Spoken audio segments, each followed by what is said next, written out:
If you enjoyed this story, consider subscribing to the channel for more. The Nexari Combat Institute occupied the entirety of Orbital Station Helix 9, which was precisely the kind of architectural overstatement one would expect from a species that had spent the last 2 millennia perfecting the art of being insufferably superior at violence. The station rotated lazily above the gas giant Vorthak Prime, its bioluminescent corridors pulsing with the same rhythm as a Nexari heartbeat, because apparently even their architecture needed to remind everyone exactly who was in charge. And really, who could argue with success? The Nexari had turned warfare into performance art, their bodies enhanced with cybernetic implants and bioengineered modifications that made them living weapons of mathematical precision. They possessed reflexes measured in microseconds, strength that could crush titanium, and the kind of casual arrogance that came from being genetically programmed for dominance. The Combat Institute was their crowning achievement, a finishing school for warriors that attracted the galaxy's most promising killers.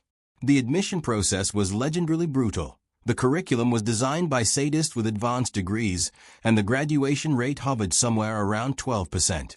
It was, by all objective measures, the most effective military training facility in known space, which made their recent decision to accept baseline biologics somewhat perplexing.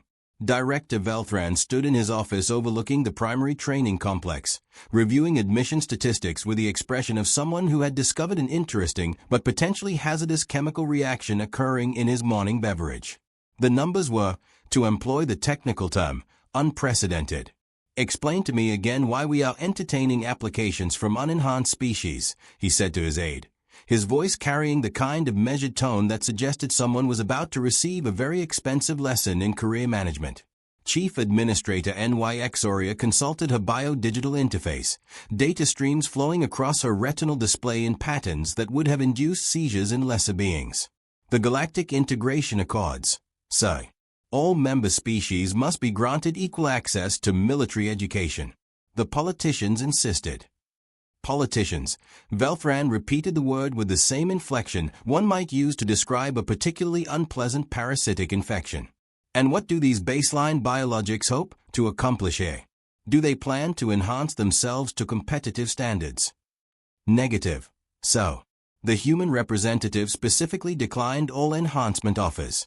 Something about maintaining species integrity and working with original specifications. This was where the conversation took a turn toward the genuinely incomprehensible. The human in question was currently making her way through the Institute's orientation process, which had been designed to gently discourage candidates who might be operating under delusions of adequacy. The psychological evaluation alone had reduced several promising Vorthaki warriors to tears, and the physical assessment had convinced 2 Zeltrani commandos to pursue careers in interstellar accounting. Elena Vasquez walked through it all with the demeanor of someone attending a mildly interesting technical conference. She stood 5 feet 7 inches in standard measurements, possessed the kind of unremarkable physical specifications that suggested her species had evolved for persistence rather than dominance, and carried herself with the quiet confidence of an engineer who had spent years solving problems that other people insisted were impossible. Her intake interview had been conducted by Instructor KYL Neth, a mid-level Nexari with enough biomods to power a small city and the personality to match. He had reviewed her file with the kind of professional disdain typically reserved for defective equipment. Elena Vasquez, he had read from his display. Species, human. Homeworld, Earth, Sol System. Previous occupation, Military Engineering Corps, Structural Analysis Division. No cybernetic enhancements, no genetic modifications, no bioaugmentations of any kind. He had looked up at her with the expression of someone trying to solve a particularly irritating puzzle. "Are you certain you submitted your application to the correct institution?" Elena had smiled with the kind of patience that suggested she had been asked this question before, probably many times. "Quite certain. I am interested in your advanced combat methodology courses. Our combat methodologies are designed for enhanced beings. Your baseline physiology cannot possibly interface with our training systems. I would like to try anyway." And that was how Elena Vasquez had become the first unenhanced human to gain admission to the Nexari Combat Institute, a distinction that was either historically significant or cosmically stupid, depending on your perspective. The Ascension trials took place in the Institute's primary combat facility, a crystalline chamber that could simulate any environment, atmosphere, or gravitational condition known to galactic science. Biometric sensors monitored every aspect of a candidate's performance, from neural activity to cellular regeneration rates, creating comprehensive data profiles that would determine their placement in the Institute's hierarchy. Or, in most cases, their immediate expulsion. Chief Instructor ZY Xandra entered the observation deck with the fluid grace of an apex predator who had long ago stopped pretending to be anything else. Her bioenhancements were state-of-the-art Nexari military spec. Cybernetic nervous system for enhanced reflexes, reinforced skeletal structure, synthetic muscle fibers, and optical implants that could track objects moving at near-light speed. She stood 7 feet tall and weighed approximately 300 pounds of optimized killing machinery. Her record spoke for itself, undefeated in over 400 combat trials, credited with developing 17 new close-quarters combat techniques, and holder of the Institute record for shortest time to unconsciousness induced in a training partner. She was, by any reasonable metric, the perfect Nexari warrior. Today's candidate, she inquired, reviewing the data streaming across her neural interface. The human, Director Velthran replied. Elena Vasquez. I want you to be thorough in your evaluation. ZY Xandra's smile was the kind that made small creatures reconsider their evolutionary choices. Understood. The combat chamber reconfigured itself into a standard arena configuration, smooth metallic floor, neutral lighting, and enough sensor coverage to track the movement of individual molecules. Elena entered from the north portal, her standard-issue training uniform making her look like she was dressed for a casual workout rather than potential dismemberment. ZY Xandra descended from the Instructor platform like judgment-given physical form. State your designation and species classification, she commanded, her voice carrying the kind of authority that had been calibrated to induce immediate submission in lesser beings. Elena Vasquez, human, baseline biological, Elena replied, stretching her shoulders with the casual ease of someone preparing for light exercise. Very well. The trial parameters are simple. Demonstrate your combat capability against enhanced opposition. You may employ any techniques, strategies, or methodologies available to your species. The trial concludes when you achieve victory, submit defeat, or become incapable of continuation. Elena nodded, bouncing lightly on her feet. Question: are there restrictions on targeting methodology? ZY Xandra's optical implants fled briefly as she processed this query. It was an interesting question, suggesting either tactical thinking or charming naivety. Employ whatever targeting you deem appropriate. My enhancements will compensate for any damage you might theoretically inflict. Good to know. What happened next would require the Institute's Xenobiology department to completely revise their understanding of baseline human combat capability. ZY Xandra launched herself forward with the explosive acceleration that had made Nexari warriors the terror of 17-star systems. Her cybernetic nervous system calculated Elena's probable movement patterns. Her synthetic muscles delivered precisely calibrated force, and her reinforced skeleton absorbed the tremendous stresses of combat acceleration. She covered the 12 feet between them in 0.3 seconds, her enhanced fist moving at roughly 300 miles per hour toward Elena's center mass. Elena stepped sideways. Not a desperate evasion or panicked retreat, just a simple, economical movement that placed her exactly outside ZY Xandra's attack trajectory while simultaneously positioning her at optimal range for counterattack. ZY Xandra's punch whistled through empty air, her momentum carrying her past Elena's position. She spun with enhanced agility to face her opponent, optical implants tracking Elena's position with mechanical precision. Acceptable evasion, she acknowledged. However, luck will not preserve you indefinitely. Elena said nothing, just maintained her relaxed stance and continued bouncing on her feet. The second attack was faster, more sophisticated, incorporating feints and redirects that her combat programming identified as optimal against baseline biologics. ZY Xandra's left hand swept low, while her right drove toward Elena's head, a combination that should have ended the trial definitively. Elena ducked under the right cross, stepped inside the left sweep, and did something that made every Nexari in the observation deck simultaneously question their understanding of physics, biology, and the fundamental nature of reality. She punched ZYXandra in the throat. Now, this required some context to fully appreciate. Nexari throat structures were protected by reinforced cartilage, redundant air passages, and synthetic tissue that could absorb impacts from high-velocity projectiles. Elena's fist, by comparison, should have been about as effective as throwing flower petals at a battleship. The sound of Elena's punch connecting was like reality hiccuping. ZYXandra's optical implants went wide. Her enhanced respiratory system made a sound like a hyperspace engine experiencing catastrophic failure. Her cybernetic nervous system sent cascading error messages through her biodigital interface. And then, in direct violation of everything the Combat Institute's medical staff thought they knew about Nexari physiology, she staggered backward, clutching her throat and making sounds like a malfunctioning air recycler. The silence in the observation deck was so complete it achieved its own gravitational field. Elena looked at her opponent with the expression of someone who had just completed a routine diagnostic test. "You might want to have your medical team check those enhancement interfaces," she observed helpfully. "I think there might be some integration issues." "What?" ZYXandra's voice came out as a mechanical rasp. "What did you do?" Elena flexed her fingers, checking for damage. "Basic structural analysis.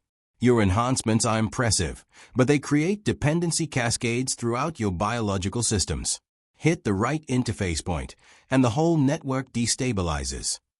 The medical sensors were going absolutely insane, registering readings that suggested ZYXandra's cybernetic systems were experiencing what could only be described as a controlled crash. Her enhanced reflexes were firing randomly, her synthetic muscles were contracting in discordant patterns, and her biodigital interface was displaying error messages in languages that had not been spoken for several centuries. "But my reinforced anatomy," ZYXandra protested weakly. "My damage resistance protocols. The mathematical impossibility of baseline tissue generating sufficient force to—" "Oh, that," Elena interrupted with the tone of someone explaining a basic engineering principle to a particularly slow student. "See, that is where everyone makes the same mistake. You assume that because you have made yourselves harder to damage, that makes you harder to defeat. But enhancement is not optimization. It is addition." She gestured towards ZYXandra, who was slowly regaining control of her various systems, but still looked like she had been personally introduced to the concept of irony at high velocity. "Every enhancement you add creates new points of failure. Cybernetic interfaces, biodigital connections, synthetic to organic tissue boundaries. Each one is a potential vulnerability if you understand the underlying principles. And you have made yourselves so dependent on these systems that disrupting them cascades through your entire physiology." Elena began walking toward the exit, pausing only to look back at the crowd of stunned Nexari faces in the observation deck. "Humans are engineers first, fighters second. We do not make ourselves stronger. We understand how things work, then we break them intelligently. And honestly, the more complex you make your systems, the more ways we can find to break them." The implications of this statement rippled through the observation deck like a shockwave through a philosophy department having an existential crisis. Dr. Qyneth, the Institute's chief medical officer, was bent over ZYXandra with a scanner that was beeping in increasingly distressed tones. "Fascinating," he muttered. The impact was precisely targeted at the primary cybernetic interface node. The kinetic energy was transmitted directly through the enhancement network, causing systematic cascading failures throughout her augmented systems. "Is such precision even theoretically possible?" asked Instructor Velkov. "Apparently so. The human has identified and exploited fundamental vulnerabilities in our enhancement architecture that we did not even know existed. Rather ingenious, actually." Director Velthran stood in stunned silence, watching Elena disappear through the exit portal with a kind of casual confidence that suggested this was exactly what she had expected to happen. Around him, centuries of assumptions about biological superiority and technological advancement were crumbling like a house of cards in a controlled demolition. "So," Chief Administrator Nexari ventured, "should we reconsider our enhancement protocols?" Velfran turned to look at her with the expression of someone who had just discovered that his entire worldview had been constructed from wishful thinking and marketing materials. "Get me all available data on human engineering methodologies," he said quietly. "I believe we may have been approaching this problem from entirely the wrong direction." 6 months later, the Nexari Combat Institute had undergone what the administration termed philosophical restructuring. The changes were comprehensive and occasionally painful. Combat instruction now included mandatory courses in systems analysis, vulnerability assessment, and something called elegant failure point identification. The Ascension trials had been modified to test strategic thinking rather than just enhance performance metrics, and the graduation rate had improved to an impressive 87%. Elena Vasquez had been offered a permanent position as senior tactical consultant, though she insisted her primary qualification was simply being curious about how things worked and then figuring out how to make them stop working when necessary. Chief Instructor Xandra had undergone extensive modifications to her enhancement suite, though she maintained these were tactical improvements rather than admissions of design flaws. She now taught an advanced course in opponent analysis that began with the fundamental principle: complexity is the enemy of reliability. The betting pools had been completely restructured after what the bookmakers called the human incident, though most experienced gamblers had simply stopped taking odds on matches involving baseline biologics. It was bad for both business and peace of mind. Director Velfran, in his quarterly report to the Nexari High Command, had written, "Integration of baseline biological tactical methodologies has resulted in a 42% improvement in overall combat effectiveness. We recommend immediate expansion of unenhanced species recruitment programs." He had not mentioned the part about having his species' entire military philosophy systematically deconstructed by a human with a background in structural engineering. Some revelations were too humbling for official documentation. And Elena had accepted the consulting position and spent her time teaching enhanced warriors how to think like engineers. Her students learned quickly that no amount of biological or technological augmentation could compensate for a fundamental misunderstanding of how systems actually worked. The galaxy had spent millennia believing that the most enhanced, most technologically advanced, most systematically improved species would naturally dominate in combat. It took a human with an engineering degree and a talent for finding the off switch to prove that sometimes the most dangerous opponent is the one who understands your technology better than you do. After all, evolution was not about creating the most complex organism. It was about creating the one most capable of adapting to changing circumstances. And humans, as it turned out, had gotten very good at adapting by understanding exactly how everything else worked, and then figuring out how to break it when necessary. The irony was not lost on the Institute's philosophy department that the species they had dismissed as technologically primitive baseline biologics had just revolutionized their understanding of combat effectiveness by approaching it as an engineering problem rather than a dominance display. Elena would have appreciated that assessment, though she probably would have pointed out that most engineering problems became much simpler once you stopped trying to make them more complicated than they needed to be. And sometimes, the most elegant solution was also the most effective one precisely calculated punch at a time.